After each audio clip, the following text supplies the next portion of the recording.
Good afternoon. Just want to do a quick video about a bad tenant that I had. This video is meant to actually encourage, not discourage you. When you do buy your property, it's part of the process. You're going to get a bad tenant or two or three, and that will make you appreciate the good tenants once you do get them. But real quick, when I was looking at the property, I could never get into her unit. She would agree to show the unit,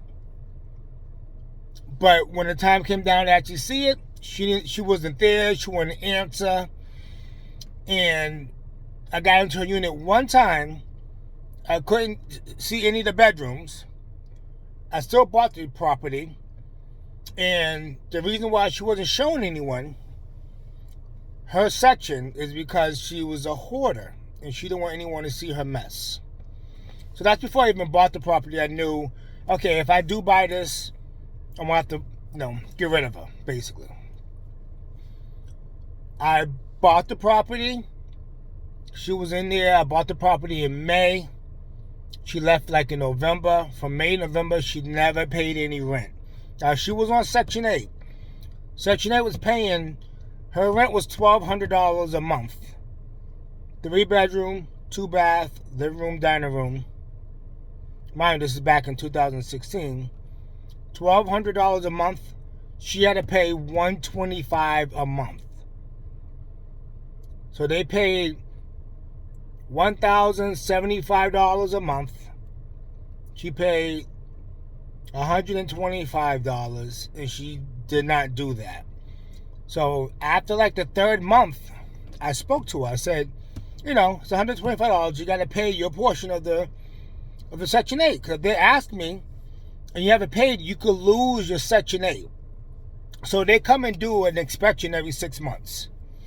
So besides her not paying, she had way too many people in the unit, people running in and out. She was on the 3rd floor, mind you. So when it came time to bring out the trash, she would throw the trash from the 3rd floor window, and she would attempt to hit the trash can, but never would. So it was splat over the ground, and I found myself cleaning it up. So I told Section 8 she wasn't paying. Section 8 came. They eventually just dropped her from Section 8. She lost her Section 8. So now they're not paying the $1,075 a month. She's responsible for the full $1,200. So she never paid. She didn't pay the $125. She wasn't paying $1,200. So she never paid. Hired a lawyer. Started the eviction process. I didn't get any money for like 4 months from her or anybody at all. The other 3 units was paying. She wasn't paying. The day of eviction, my lawyer calls me and told me that she tried to get a restraining order on me because she was trying to avoid being evicted. The judge said, no, you haven't paid this man in 6 months. It's time to go. So, in Massachusetts, when you evicted someone and you're the landlord,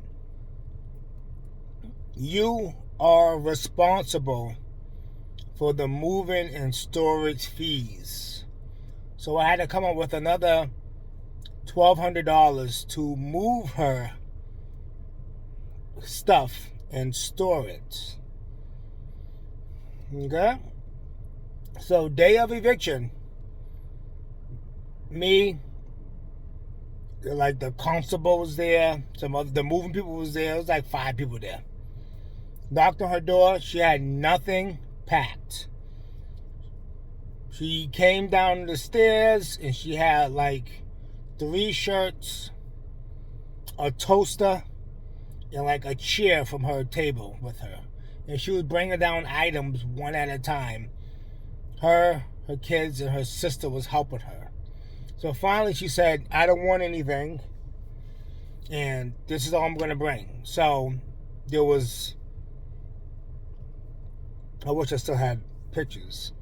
So she left behind a bedroom set, a living room set, The other rooms didn't even have frames. There's a bunch of just mattresses and box springs. It was all very bad. So the moving company said, listen, this isn't usable furniture. This is considered junk. So the moving company considered it junk. So they wouldn't move it, even though I already paid them.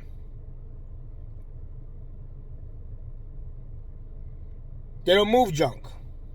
You have to call a junk person to get that out. So she left, got no rent for 4 months, paid them $1,200. They wouldn't move it. The constable left because now she's gone. So on top of paying them $1,200, they're not moving it. I had to go and get a junk company. So I got a guy that I had to pay another $1,000 to move the junk. This is to remove it. And then on top of that, I had to remodel the place, which cost me another $10,000. You know, holes in walls, floors. I had to get the whole thing painted again. I had to get new doors, cabinets, stove. Before I bought the unit, I believe she lived there for probably 10 years. Had to get everything new. Had to redo the ceilings. And the place had 2 bathrooms. So I had to redo one I totally redid, and one I kind of half did it. It was still in decent shape. I kept the tub, and I just replaced some other things. But I had to redo everything in the unit. So we're talking about $8,000 for me to redo it. Between the moving company and the junk company, another $2,500. And then we're talking about my lawyer cost me $800, and then another 4 months, 5-6 months of getting no rent at $1,200 a month. So you do the math. So, like I said before, this isn't to discourage you. You are if you're really ready to buy a property, you're going to buy one. And you're going to come across a few bad tenants. This is one of the tenants. I had probably 1, 2, 3. I had 3.5 bad tenants, and now I have great tenants. Great tenants. Now I'm gonna do a video on them. They're awesome. I had them 3 years now, and I don't have any complaints at all. I'm blessed. I have great tenants. So this is part of the process. Just want to kind of forewarn you, you know. And when you do get your property and you don't have any bad tenants, you know, God bless. But sometimes when you buy the property, their lease goes with the property. You don't really have a choice. You inherit a lot of tenants. That's why some people like to get the property delivered vacant so they could choose their tenants. But there have been a few tenants that I chose, and they were still bad tenants. So it's not foolproof, but there are a few steps you can do there's a screening process that you can go through that would increase your odds of them being good tenants. So I'm going to drop that video next, and have a good day.